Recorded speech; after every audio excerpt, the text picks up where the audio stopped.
Let me ask you a question. Are coffee chats good for business or are they a productivity killer? The answer is it depends. And in this video, I'm going to walk you through the things you need to know about setting up a coffee chat calendar so that you can make the most out of coffee chats without them killing your productivity every single week. Hi, I'm Amy Fairman from Workflow Impact, and every week I show up here on YouTube to bring you new ways to simplify your business so you can scale. Today, I am going to be digging into coffee chats. I know that I've been having them a lot more recently in the past couple months. Thank you, COVID-19. But they still don't need to take over my week. I know that when I get a request for a coffee chat, it used to bring me a level of stress and anxiety. Well, I have to find the right time that fits for them and fits for me. And all of those things would float through my mind. And then I realized that I'm the one in control of this conversation.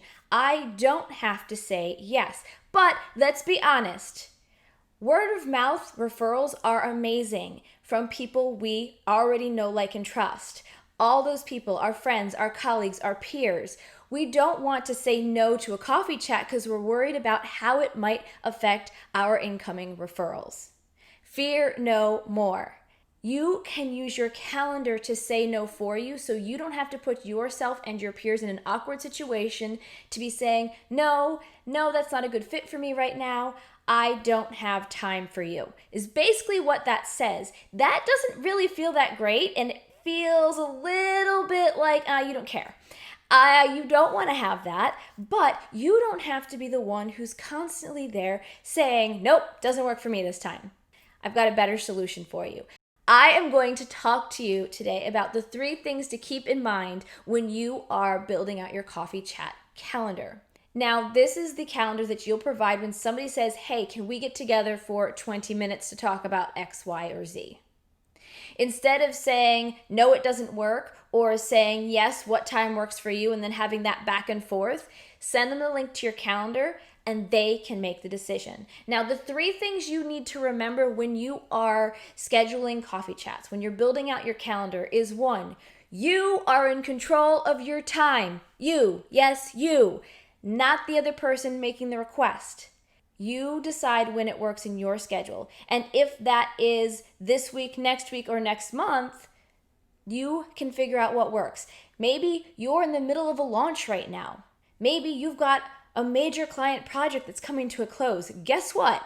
When those things are happening, there's not a whole heck of a lot of time for you to do other things in your business. And that's okay. We're all there. We all have those things. Your calendar can be set up to say, this week's blocked off, but here's the availability that I do have. You don't have to have that. Your calendar communicates that for you. It's an amazing thing. So number 1, you are in control. Recite that mantra if you have to. You are in control. Number 2, I alluded to this a little bit. You do not need to have coffee chat availability every single week. You don't need to. You can have it every other week. You can have it once a month.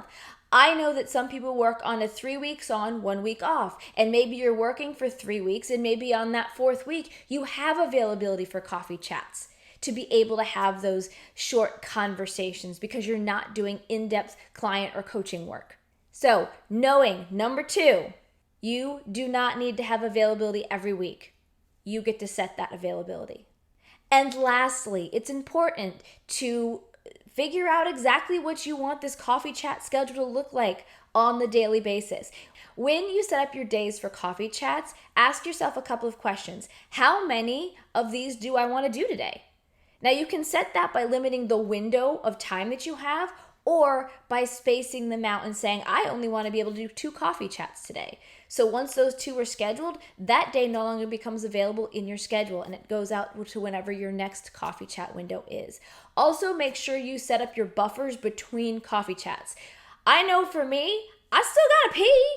I need to get a drink of water. I need to have a snack. I don't want to have back-to-back meetings ever, let alone coffee chats. Coffee chats, onboarding, whatever it is, I need it breaks in between what I'm doing so that I can take care of me. Because I take care of me, I can show up best for you. And so the 3 things, going back to recite them because they're important to remember. 1, you are in control of your time. 2, you don't need to have availability every single week. And 3, how are you going to structure that coffee chat time so you can show up to be the best you can be for the other person in the coffee chat? Thank you so much for joining me this week. If you are interested in learning more about how you can simplify your business by adding tech-based systems so that you can get over the overwhelm and scale your business, make sure you hit the subscribe button down below and click that bell for notifications so you know the next time I post a video on this channel. I'll catch you next time. See you soon. I'm going to